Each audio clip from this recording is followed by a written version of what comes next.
O Traseira tá aqui e o Palmeiras. Vamos falar do jogo Universitário e Palmeiras amanhã pela Liberta. Claro, o Palmeiras já se prepara, já se concentra nesta competição tão cobiçada. O palmeirense pode ficar tranquilo se levar em conta o retrospecto contra o Universitário, adversário de amanhã pelas oitavas da Libertadores. Em 14 jogos na história, o Verdão ganhou 10 e perdeu 4. E nos 3 duelos disputados na capital peruana pela competição, o time paulista ganhou. Por sinal, o Palmeiras está invicto a 10 jogos fora do Brasil pela Libertadores. Em um recorte mais amplo, sofreu apenas uma derrota nas últimas 28 partidas que disputou no exterior pelo torneio sul-americano. Agora temos um jogo de extrema importância lá no Peru contra o Universitário, um grande time de lá, um time muito respeitado, um grande treinador que foi meu treinador também. Piquerez se refere a Jorge Fossati. Uruguaio como ele, foi um dos seus primeiros técnicos no profissional. Trabalharam juntos no River Plate de Montevidéu no final da década passada e mantêm uma boa relação até hoje. Nesta quinta, vão se reencontrar em Lima. No momento em que Piquerez acaba de superar a marca de 200 partidas pelo Verdão, com 8 títulos conquistados e a perspectiva de ficar por muito mais tempo no clube, já que recentemente renovou seu contrato até o final de 2030. E com este tempo de casa, dá para entender o que se passa. Sendo um ano um pouco mais atípico do que a gente está acostumado, né? Mas isso é consequência de nosso trabalho, de nossa vitoriosa campanha que vem sendo esses últimos anos e é consequência de trabalho esse, é uma pressão linda de ter. Embora não tenha levantado nenhuma taça em 2025, o time atual apresenta o melhor início de brasileiro nas primeiras 17 rodadas desde que o campeonato passou a ser disputado por pontos corridos. Já na Libertadores, fez a melhor campanha da primeira fase, com 6 vitórias em 6 jogos. Não é comum isso, é algo que tem que ter mérito, a gente consegue fechar todos os jogos de aqui para frente em casa, que sabemos que é muito importante. Abel vai poder escalar contra o Universitário o zagueiro Murilo, que se recuperou de uma lesão muscular na coxa. Inclusive, ficou no banco domingo passado contra o Ceará. Em compensação, Bruno Fux segue em transição e Rafael Veiga tratando dores no pubis. Por sinal, o treinador, junto com o Palmeiras, chegou a um acordo com o Al Sadd do Catar, com quem assinou um pré-contrato no final de 2023, mas, segundo o clube do Oriente Médio, não cumpriu. Motivo que fez com que os seus dirigentes entrassem na FIFA, cobrando de Abel o pagamento de uma multa superior a 31 milhões de reais. Para encerrar o caso, houve uma composição em relação à porcentagem dos direitos do atacante Giovani, vendido pelo Palmeiras ao Al Sadd. O clube do Catar, que detém 50% dos direitos do jogador, não vai mais precisar exercer a opção de compra de mais 25% que pertencem ao Verdão, conforme metas pré-estabelecidas em contrato. A equipe do Palmeiras chegou aqui na noite dessa terça-feira, depois do treinamento lá na academia de futebol, e vai fazer o último treino aqui em Lima, no centro de treinamento do Alianza Lima. Vai definir a equipe, fechar o Universitário. Vem com algumas baixas, vem sem o Veiga, dores no pubis, no Fux, ainda se recuperando de uma contusão muscular, e o Marcos Rocha, que tem contrato até o final dessa temporada, foi uma opção do técnico Abel Ferreira. Ele já, inclusive, está conversando com outras equipes e pode ser negociado antes do fim do contrato, mas o Palmeiras aguarda que ele finalize seu contrato até dezembro desse ano de 2025, um jogador que tem uma história imensa também com o Palmeiras na Libertadores. Já saiu o Mike e o Marcos Rocha pode ser o outro na lateral direita. O time deve ter uma mudança em relação a essa toda a expectativa se entra o Flaco Lopes, porque ele mudou a equipe quando entrou na partida contra o Ceará. O Palmeiras conseguiu a virada, então tem expectativa de Vitor Roque e Flaco Lopes no comando de ataque. O Palmeiras vai enfrentar o Universitário, que é um dos líderes do campeonato peruano, em 5 rodadas, está invicto a 12 jogos, mas o Palmeiras também tem muita história na Libertadores, 100% na fase de classificação, não perde para uma equipe fora do Brasil pela Libertadores desde o jogo contra o Bolívar na primeira rodada de 2023. De lá para cá, 10 jogos com 8 vitórias e 2 empates. Aliás, com o técnico Abel Ferreira, essa foi a única derrota do Palmeiras fora de casa, jogando fora do Brasil pela Libertadores, com time reserva em 22 jogos. Tem muita tradição jogando pela Libertadores.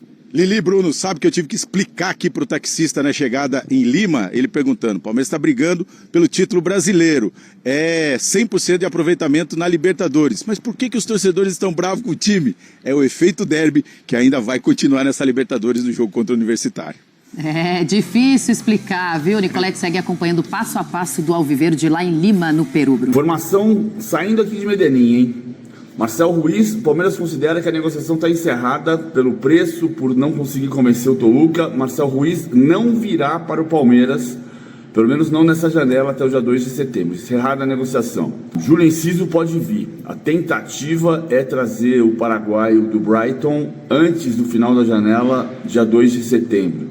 É considerado um jogador caro, mas aqui está na conta do Marcel Ruiz que não vem. Eram 10 milhões de euros pelo Marcel Ruiz, 10 a 12 pelo Júlio Enciso, uma coisa troca pela outra. Pode dar certo até o dia 2 de setembro. Carlos Miguel deve ser anunciado a qualquer momento. Pode ser até o final da semana, porque está sacramentado o negócio, são detalhes para sacramentar o negócio, como a gente tem dito. E Jetfé, notícia que o André Hernan deu na semana passada, está em negociação, mas tem corrida contra o tempo. Fechada essa janela, o Palmeiras vai fechar a torneira, porque entende que fechou a reformulação e o ano que vem deve ser de menos contratações. Mas o time tem que estar pronto. E a tentativa de renovar o Abel Ferreira continua. Tendência é que se renove. Mas a hora certa para anunciar, esse é outro ponto. Mas com tudo isso, como disse o amigo lá atrás, o Palmeiras está a 1 ponto do líder do campeonato.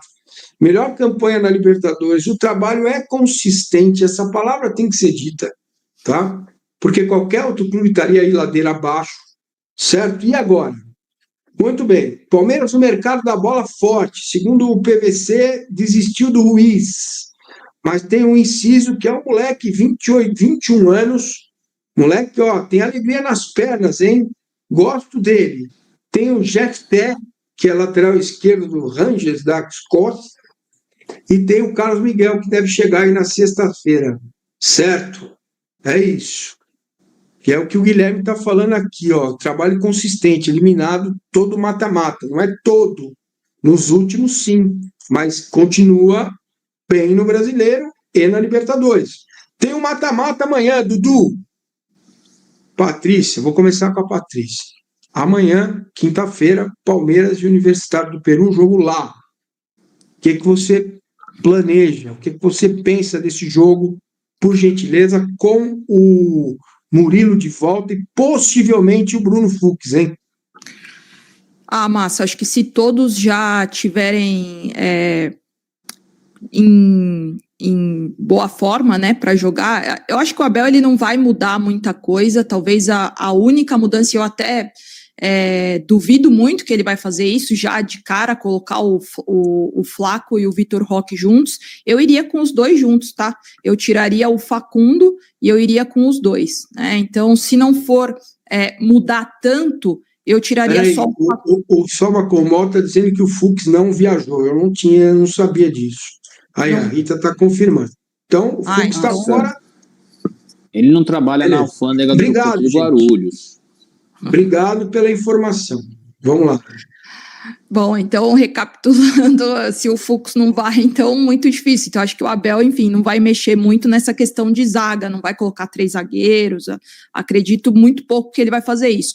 Mas eu iria, acho que a mudança que eu faria, e eu tenho batido bastante na tecla sobre isso, é preciso no momento fazer o necessário para o Palmeiras, e o Vitor Roque e o Flaco Lopes juntos têm demonstrado isso, e é nisso que eu apoio, Massa. Eu tiraria o Facundo e colocaria o Flaco junto com o Vitor Roque.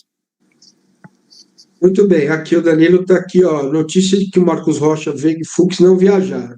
E o Tiso pergunta que o Marcos Rocha não viajou, não foi nem relacionado por opção técnica. Será que está de saída? O Rocha não tem os 7 jogos pelo Brasileiro, né? É bom a gente ficar de olho. Fala, Gabriel, garoto, mas esse argumento de trabalho consistente não cai por terra quando o clube se mantém no G4 e vai para o mata-mata da Libertadores desde 2015, sem o Abel? 2015... Desde 2015 vai para a área de... Não faz diferença o trabalho do Abel, é isso? Que não faz diferença.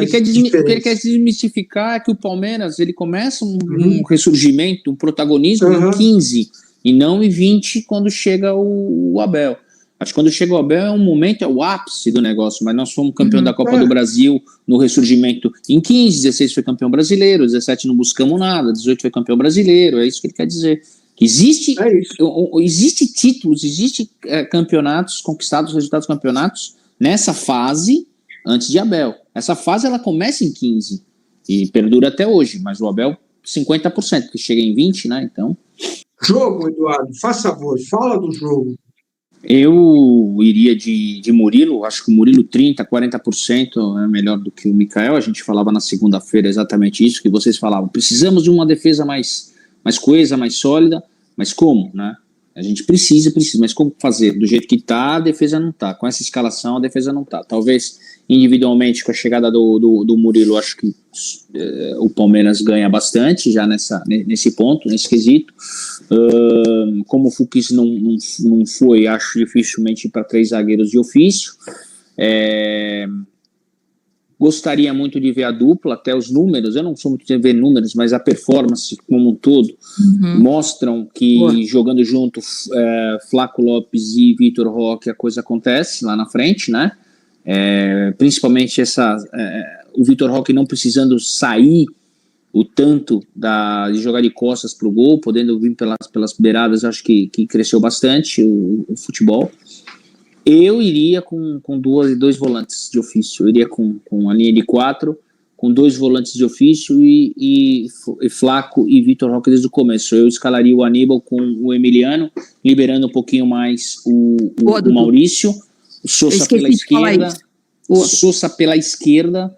O Vitor Roque não precisa ser um cara fixo na esquerda ou na direita, ele pode fazer justamente essa movimentação.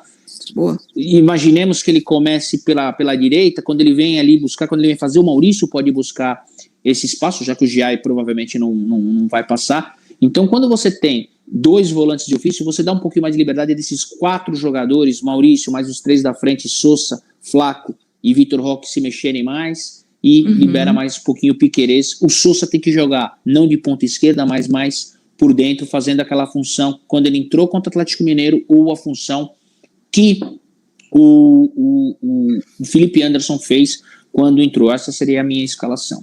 Acho que o Palmeiras não pode perder, acho que o Palmeiras não pode trazer um risco grande para o Allianz Parque na próxima quinta-feira, até porque vai tudo juntar. Nós temos um jogo dificílimo contra o Botafogo, não tem como desmembrar nesse momento, pelo ambiente, pelo momento que o Palmeiras vive. Então o Abel vai ter um trabalho muito grande nesse sentido de resultado, parte psicológica e consequentemente a parte tática. Então Palmeiras muito mais conservador no meu entendimento. Eu falei que eu faria uma mudança só, mas o Dudu foi ele me lembrou realmente, Dudu, tô com você, eu faria 2 então, colocaria o Vitor e o Flaco juntos e também iria com Aníbal e Emiliano. Boa. É isso, massa. De uma possível proposta do Bahia pelo Everton, será que isso renovação, será por isso a renovação do Lomba? Seria Carlos Milério e Lomba, sabem de algo? Cara, o que eu soube ontem, o Danilo Lavieri me contou, que o Palmeiras gostaria de renovar, estender o contrato do Everton e renovar com o Lomba. Com o Lomba acho difícil, complicado, hein? Não tem muito sentido, né? Tá? Não faz muito sentido. Não sei. Fernando A gente já Santos. passou por isso, né? A gente já passou por isso. Na chegada do Everton, você tinha Praz, Jailson, que tinha feito um baita num campeonato brasileiro. Foi fundamental para aquele título quando o Praz se machuca, e o Everton como terceiro. O Everton chega no Palmeiras para ser terceiro goleiro. Vamos lá, Gabriel. O Everton, Murilo Gomes Piquerez, Kelvin Aníbal Martins, Maurício Souza, Vitor Roque, Flaco Aníbal e Aníbal, terceiro zagueiro com bola, Souza meia pela esquerda e Maurício pela direita. É uma boa opção. O que você achou, Dudu? O Aníbal saindo com o terceiro é centralizar, abrir os outros dois zagueiros para sair. Você vê que ele tira o Gia e coloca o Kelvin, né? Acho que provavelmente também para querer jogar ali para apoiar, já que o Gia do meio para frente tem uma certa dificuldade. Você vê que ele mantém aquilo que a gente pensou, né? 2 volantes de ofício para segurar um pouquinho mais do meio campo. E lá na frente o Flaco e o Vitor Roque. Então, acho que é basicamente isso daí. Ele só mudou do meu time o lateral. Né? Eu acho que é de GI. Não tem uma posição. Então é isso, galera. Deixa aí seu palpite quanto vai ser o jogo da Libertadores. Se você concorda com a chegada do Camisa 10, se a gente já está bem servido de meio campo, comenta aí, se inscreva no canal, curta e até o próximo vídeo.